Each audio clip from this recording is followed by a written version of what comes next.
Атадан мал қалғанша тал қалсын. Адамзат өз тарихында осы күнге дейін әлі ағаштан артық ауаны тазартатын бірде-бір қондырғы ойлап таба қойған жоқ. Ағаш ауаны тазартқанымен қатар, оны реттеп шудың азаюына ерекше пайдасын тигізеді. Табиғаттағы тепе-теңдікті сақтап тұрған да осы ағаш екен.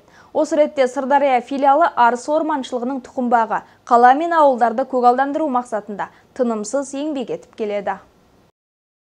Ылғалды сақтап, жаңбырдың уақытында және табиғи тәртіппен жауын реттеп, топырақтың құнарлығын сақтап, дауылдың екпінін азайтатында ағаш. Жалпы ағаш адамның күнделікті өмірінде игілікке жарайды. Сол себепті ағаш отырғызу ұрпаққа мұра қалдырғанмен пара-пар. Ауылдық жерлер мен қала үшін көркейту, жасыл желекке айналдыру ісінде арыс орманшылығы тұқымбағының қызметкерлері аянбай еңбек етіп келеді. Тұрақты түрде 5 адам күтіп баптау жұмыстарын жүргізетін тұқымбақта 379 мың дана көшет бар. Мұнда қарағаш, үйеңкі, шаған, жиде, өрік ағаштары өсірілуде. Көктем және күз айларында Арыс қаласы Жасыл Арыс коммуналдық мемлекеттік мекемесіне 300 дана бозаша мен 15 мың дана түрлі декоративті ағаштар қазылып берілген.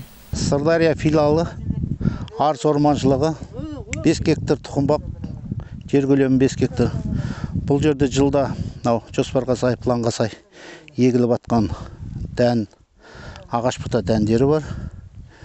Енді ол қазіргі таңда бұл жерде 400 мыңға жуық дайын шығып тұрған көшетіміз бар.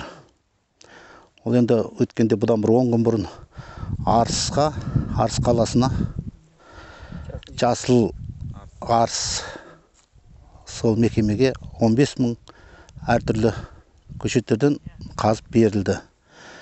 Және де осы жылдың басында 300 можжевельник бозарша көшетте қазылып берілді. Енді ол сұраныс болса, осы Шымкент облысында көгалдандыру мақсатында барлық жаққа беріліп жатыр, ақысыз. Бұдан бөлек Түркістан облысының табиғи ресурстар және табиғатты пайдалануды реттеу басқармасының Сырдария Түркістан мемлекеттік өңірлік табиғи паркі коммуналдық мемлекеттік мекемесі мамандары филиалға қарасы су айдындарында орын алатын қайғылы жағдайлардың алдын алу мақсатында профилактикалық іс-шара жүргізді. Тұрақты профилактикалық іс-шараларға қарамастан ағымдағы жылдың күзгі қысқы кезеңдерінде азаматтардың су айдындарындағы қауіпсіздік ережелерін сақтамау фактілері орын алуда. Ағымдағы жылы су айдындарында қауіпсіздік ережесін сақтау мақсатында жұмыстар жүргізіліп, қауіпсіздік шаралары ұйымдастырылып, осы ауыл тұрғындарымен біршама жұмыстар жүргізіліп жатады.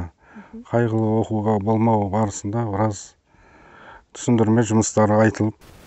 Табиғатты қорғап, су айдындарындағы қауіпсіздік ережелерін сақтау маңызды. Тұрғындардың қайғылы жағдайға тап болмау үшін алдын алу шаралары жалғасатын болады. Сара Кеңесбай, Бақдәулет Шахапов, Арт ТВ жаңалықтары.